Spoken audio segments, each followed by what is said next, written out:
Welcome to Stories Room. Enjoy listening and don't forget to subscribe. Sarah always believed that betrayal came with loud scenes, walls shaking from screams, mutual accusations, and tears. As a child, she'd witnessed a few such storms in her parents' home and assumed that if she ever faced infidelity, she would feel it like an earthquake. But as it turned out, true betrayal is much more insidious. It can arrive quietly and imperceptibly, like a hairline crack that spreads across the glass before it finally shatters. That evening, she was sitting in a new Eastern restaurant on the outskirts of town. It was her husband's surprise. "Sarah, let's go somewhere, just the two of us." She had initially been glad. Over the past few years, they had rarely spent time together.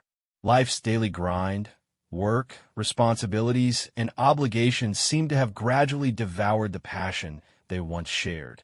Her husband, Ethan, appeared tired, yet he smiled, as though he too was eager to rekindle the spark in their relationship. Unfortunately, dinner felt odd. Ethan kept glancing at his phone. That was never his habit before. He used to scold people who couldn't tear themselves away from their screens, even during a family meal. But now, he himself was constantly checking messages. Sarah tried to ignore it, carrying on about their upcoming vacation, new plans for the house, asking how things were at work. Ethan answered distractedly, offering half smiles, clearly lost in some private thoughts. When he headed to the restroom, she decided to seize the moment. He had left his phone on the table, its screen suddenly lighting up. The sound was off, so he wouldn't notice any notifications. Sarah was not the type to spy on her partner, but her gaze involuntarily slipped to the bright display. One new message. The preview line read, "Last night was incredible. I can't wait to." Sarah tensed. Instinctively, she reached for the phone, as though her hand acted on its own, bypassing conscious thought. She disapproved of reading someone else's personal conversations, but something paralyzed her. Her heart pounded so loudly she wondered if the other diners nearby could hear its beat. She read the sender's name, Christine, accompanied by a familiar smiling face on the avatar. Her niece, also Christine in English, the daughter of her older sister. Once upon a time, they had been very close, supporting each other during tough times. Their bond had seemed unbreakable. But now, the screen showed a different reality. "Last night was incredible. I can't wait for our next meeting." Sarah reread the message 3 times, desperately trying to convince herself it was not what it seemed. Surely a joke, maybe a typo, or she sent it to the wrong number. Thoughts jumbled in her head. Her body felt numb. But that profile photo of Christine left no room for fantasy. The same girl with lively blue eyes that always sparkled with excitement. The one Sarah had babysat as a child, almost raising her like a daughter. The very niece who, just a few months earlier, had asked for Sarah's advice on how to plan a romantic surprise for someone. Shock descended on Sarah like a waterfall. Ethan had forgotten their anniversary the day before, for the first time in all their years of marriage. He had said he was stuck at the office. Sarah had urged herself not to feel hurt. Things happen, after all. And now she was confronted with the fact that her life had apparently been built on lies. She remained there, staring at the phone, until someone spoke beside her. The waiter politely asked if everything was okay. Sarah looked up, trying to gather herself, nodded, and croaked that everything was fine. Inside, of course, it was anything but fine. She felt an icy weight in her chest, making it hard to breathe. Moments later, Ethan returned. He looked slightly apologetic, as if hoping his absence wasn't too long. But seeing his phone in Sarah's hands, his face went pale, and the smile vanished. He opened his mouth, yet Sarah silenced him with a glance. She placed his phone on the table and quietly said, without raising her voice, "Tomorrow, you're no longer welcome in my house." Ethan blinked rapidly, confused.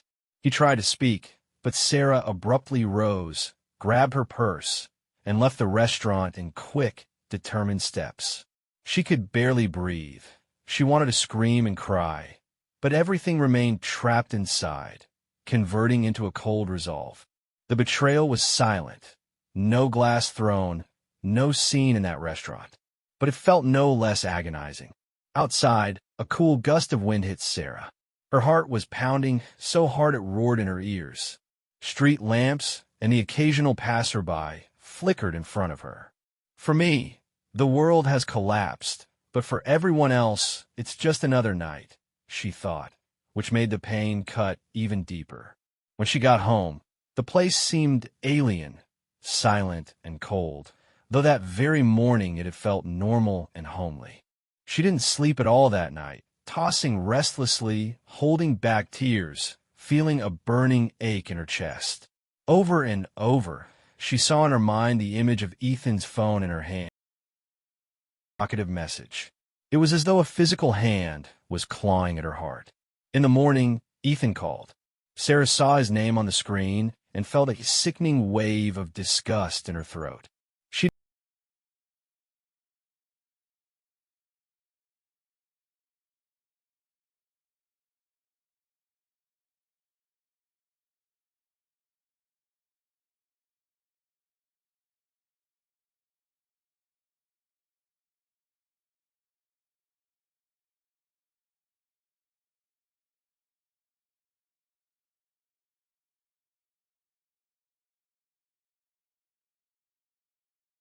a flash of something like grief passed through his eyes. He tried to defend himself, to make excuses. It had been a mistake. He was confused, had no idea how it all started. But she heard no sincere regret or love in his voice, only panic that he was losing his convenient setup. You made your choice, she said simply. Now deal with the consequences. She shut the door, nearly slamming it in his face, and let out a shaky breath. A wave of rage flared up inside her, along with 1,000 unspoken questions. But deep down, she already knew it was pointless to demand answers from him. He had shattered everything they once had, and there was nothing he could say now to mend those pieces. The rest of that day was a daze. Sarah barely remembered whether she ate or drank, didn't respond to calls or messages. Her friends and colleagues must have been worried about her sudden disappearance. Every corner of the house reminded her of their shared years. The photos on the walls, the furniture, even the empty mug on the kitchen table. Everything seemed soaked in his presence, as well as his double dealing. That evening, Ethan returned to get some things. He left quietly. Maybe he wanted to talk. If so, Sarah ignored his attempts. She was resolute. He was erased from her life. Only late at night did she break down, sobbing uncontrollably, finally comprehending that she was alone now, that everything had changed, and that she could never regain her old naive belief that they were forever. In the following days, Sarah managed to think more rationally about the situation. She felt a dual urge. On one hand, she wanted to forget everything like a nightmare, start over, and block out Ethan's face and Christine's smile. On the other hand, something inside called for retribution, forceful, precise, maybe even cruel. She had been raised to not wish harm on others. But didn't Christine deserve at least a fraction of the pain Sarah was now enduring? Didn't Ethan deserve to feel what it's like to be broken when someone turns away from you? Sarah knew something about Christine's aspirations. Her niece had always dreamt of studying abroad and seizing opportunities that only came with a spotless reputation. She was preparing to leave soon for an internship with a prestigious firm. Sarah had never interfered. In fact, she had been willing to help with recommendations, as she had connections. Now, Sarah found a certain grim satisfaction imagining Christine's future being wrecked. But the idea also gnawed at her conscience. Was it truly right to destroy a young person's prospects? Or was it justified if that person had so callously wrecked Sarah's marriage? Each day, she vacillated between these extremes. Nights found her sleepless, picturing confrontations with her sister or meticulously drafting letters to sabotage Christine's path. But come morning, her fury would fade into crushing fatigue.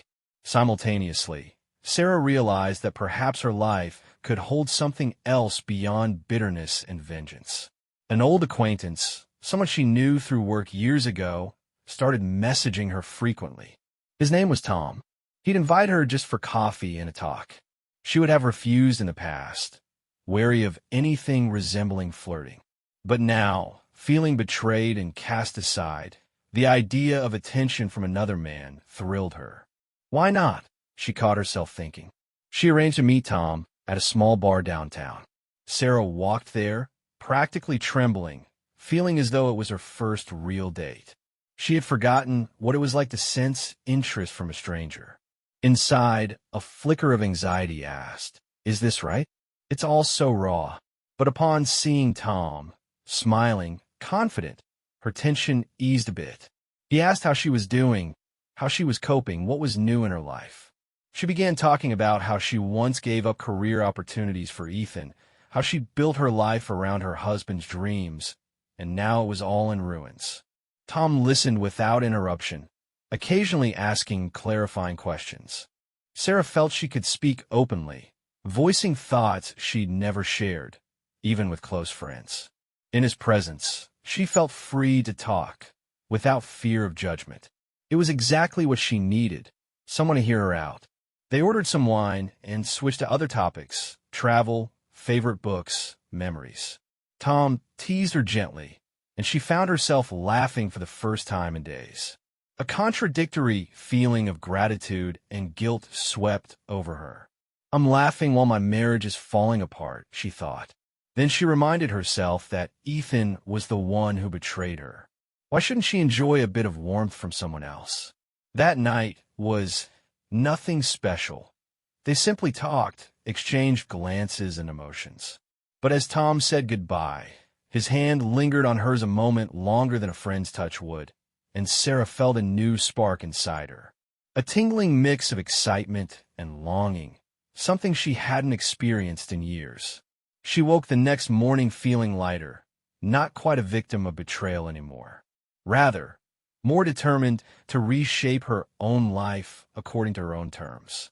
She realized she needed to claim her worth, as a woman, as a person, as someone who deserved happiness. Nevertheless, the desire for revenge lingered. The wound was still fresh. At night, Sarah would see Christine's mocking face or Ethan's indifferent back in her dreams.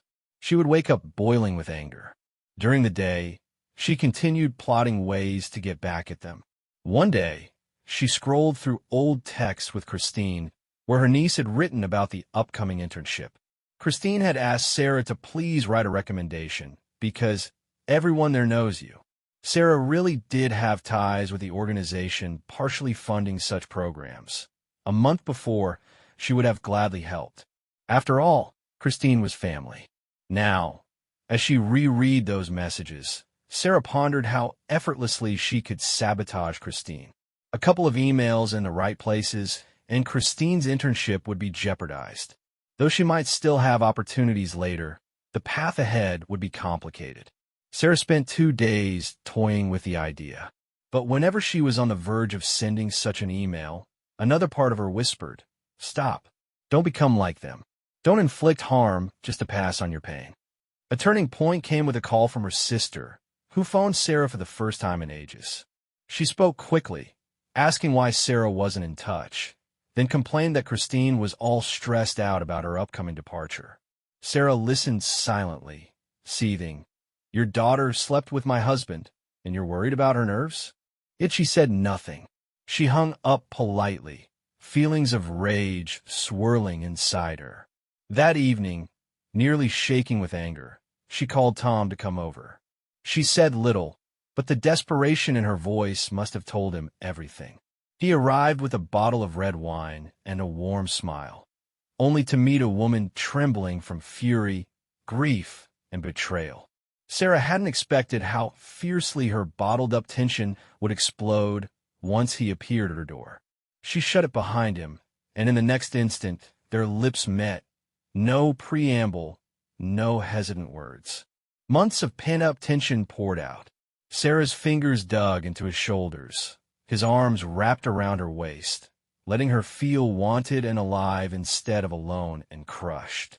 They said almost nothing about the predicament, never dissected it in detail.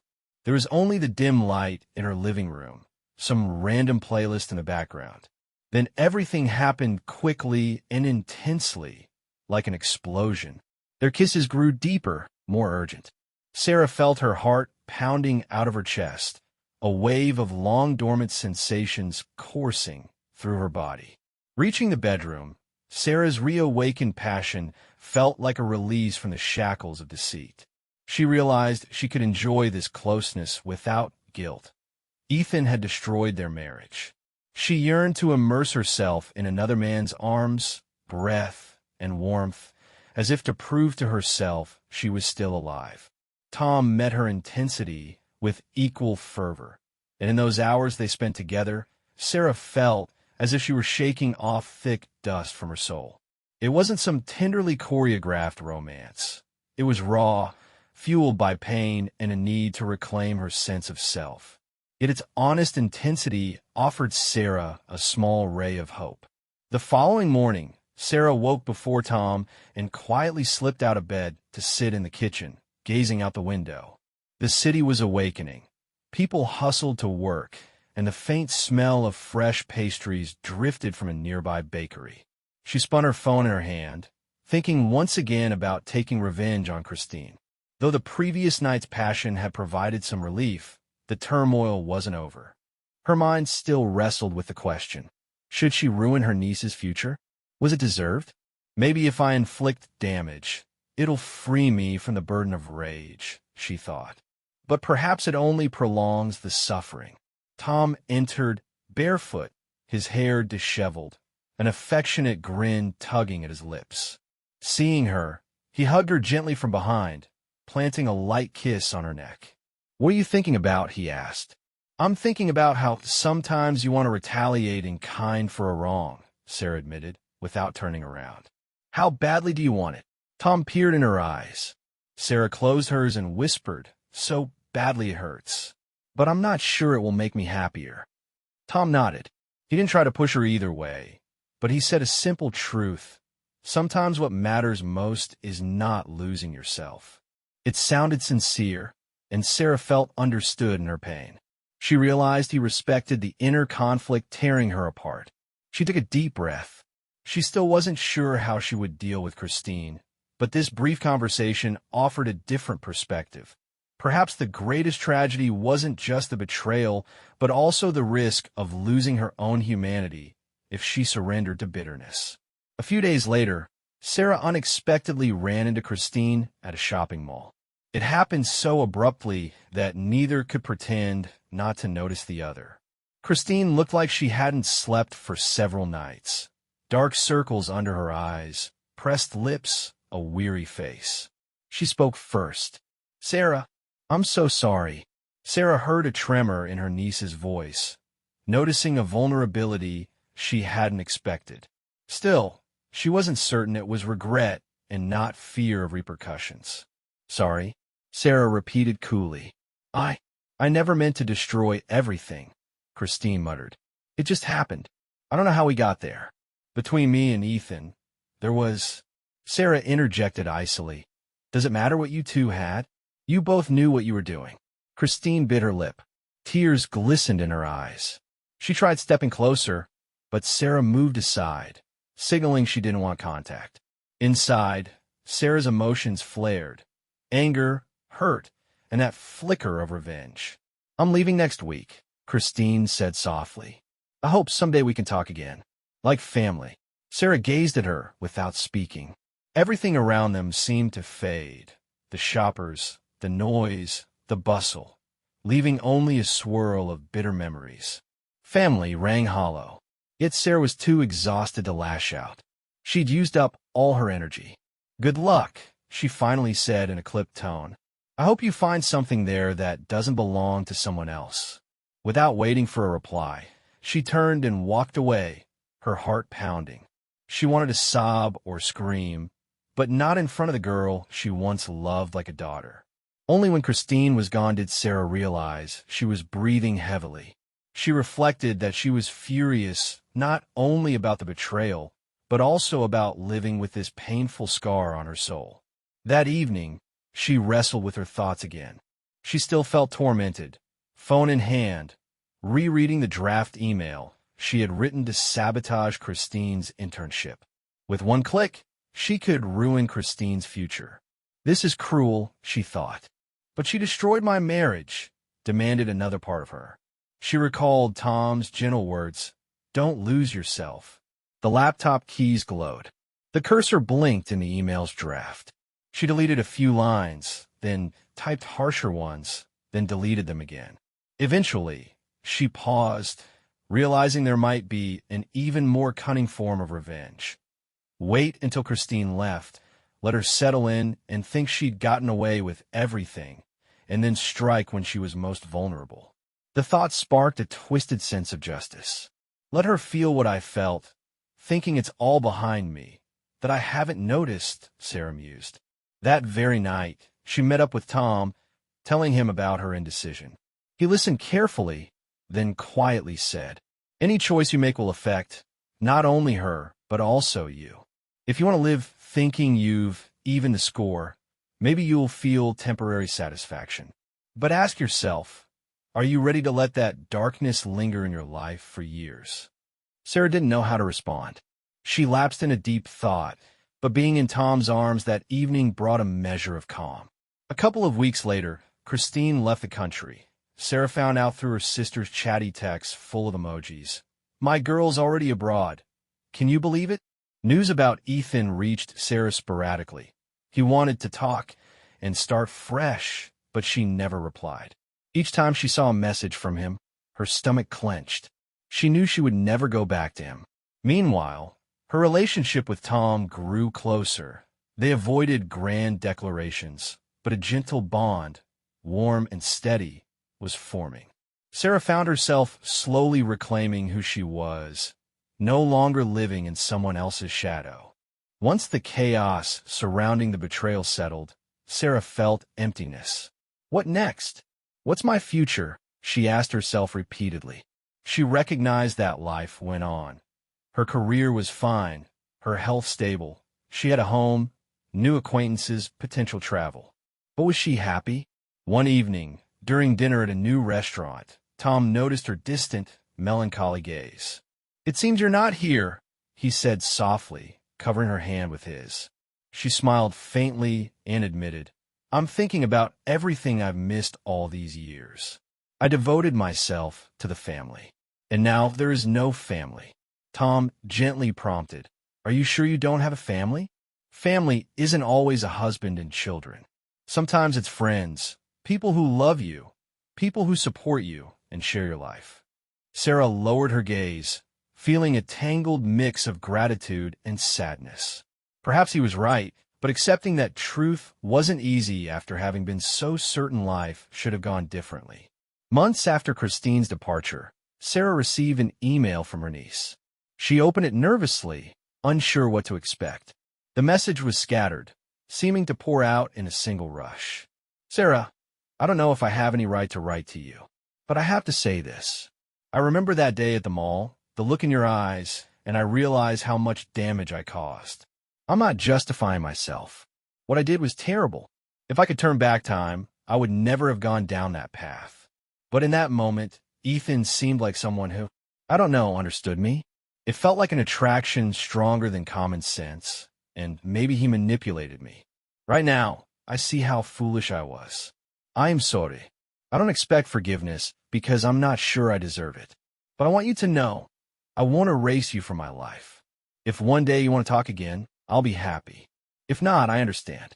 I hope things work out for you, and that you find what makes you happy. Christine." Reading this, Sarah felt a mix of relief and bitterness.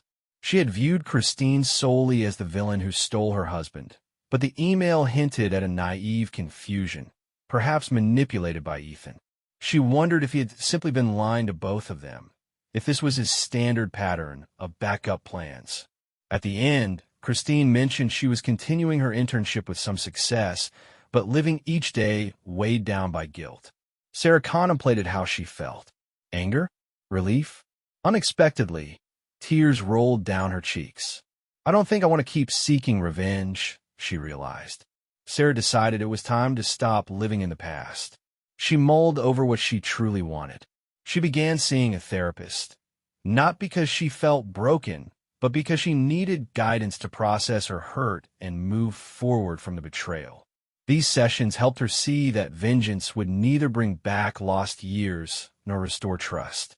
If Christine truly regretted her actions, let her live with that remorse. It was punishment enough. As for Ethan, Sarah realized he was no longer significant in her life. He was part of the past, and she had no interest in destroying him. Let him exist in whatever reality he'd chosen, without her. Gradually, Sarah's daily life filled with new events. She took up an exercise routine she had once abandoned, pursued a new position in her company, read extensively, and started learning a foreign language with thoughts of traveling or maybe doing her own short study program abroad.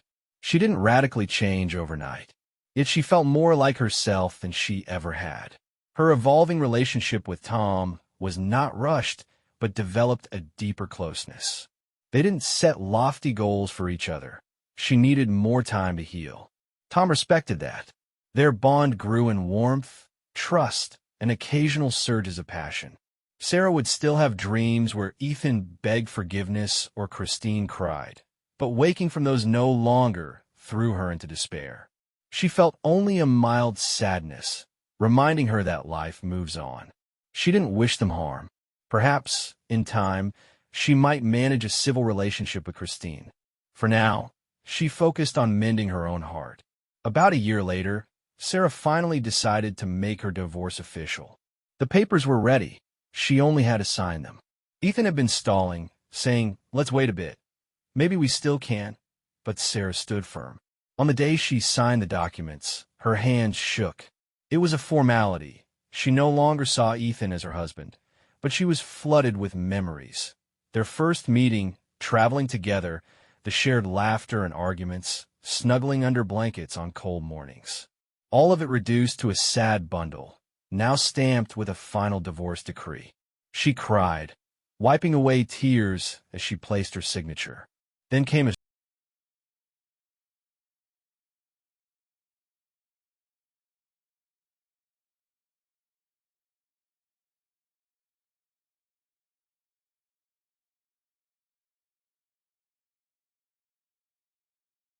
herself back together.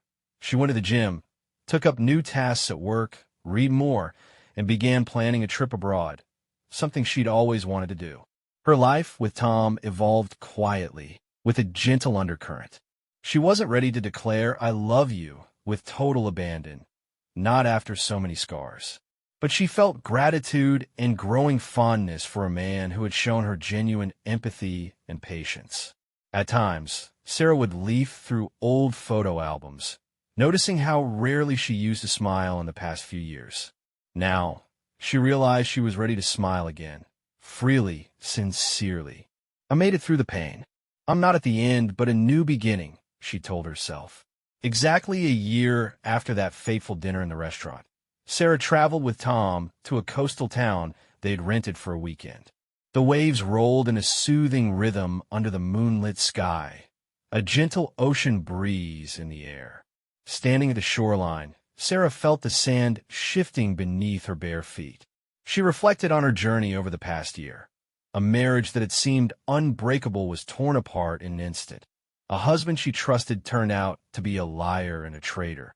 And a niece she practically helped raise inflicted the deepest of wounds. Yet, having survived it, she did not become a monster. She never unleashed the full force of her vengeance, despite the chance. She didn't ruin Christine's future, nor did she make Ethan's life a living hell. And though she had been tempted, she chose to transform her pain into growth, rediscovering passion, forging new happiness and understanding. Tom came up behind her, wrapping an arm around her shoulders and pulling her close. His breath warmed her ear. "What are you thinking?" he asked. "That I'm free," Sarah replied softly. "And it's a strange feeling." "Freedom can be a little scary," Tom agreed. "But it opens the door to something new." Sarah turned and looked into his eyes. She saw not a savior. She'd save herself, but someone offering genuine understanding and support. She realized that her devastation had led her to find a deeper strength within, a power to love herself without losing her identity. They walked along the shore, illuminated by moonlight. Some might see just two people strolling under the night sky. But for Sarah, this was the culmination of a long inner battle. She now knew that life would carry on despite betrayal, that she owned her future. In this quiet place, far from noisy restaurants and incriminating phone messages, her soul resonated with a new melody. Not a loud one, but filled with reassurance and hope. She wondered about the future, about new plans, a fresh job, and places yet to explore. Maybe, with enough time, she would find the courage to reconnect with her sister. Even Christine, if her remorse was genuine. Above all, Sarah felt that from now on, her story was hers alone. No one could betray her so profoundly again because she had learned her own worth. Ethan's infidelity was a painful lesson, but also the start of a journey toward genuine freedom. She had already taken that first step, and it had carried her far beyond her old illusions, into a more genuine yet brighter realm of a new life. That's the end of our story. Make sure to subscribe to our channel to stay up to date on new stories and share this video so others can discover these great stories too.